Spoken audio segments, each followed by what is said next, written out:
उदय हुआ सूरज पूरब में, आसमान में छाई लाली, रही ना रात ना रहा अंधेरा, रही ना चंदा की उजियाली। डाल डाल पर बैठे पक्षी, चह चह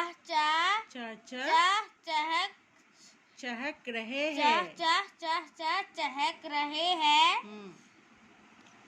खिले फूल मुस्काई कलियां, सारे उपवन महक रहे हैं। यस।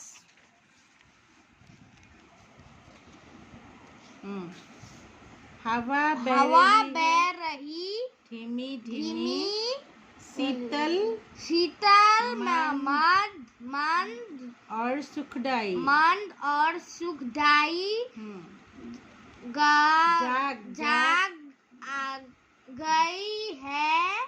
खेत बाग वन पेड़ ले रहे हैं। अंगड़ाई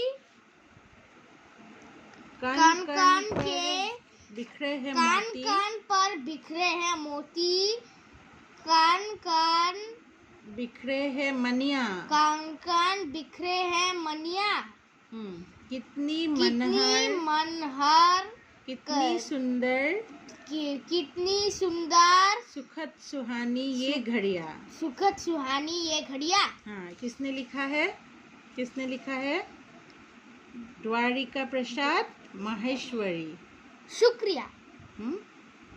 शुक्रिया।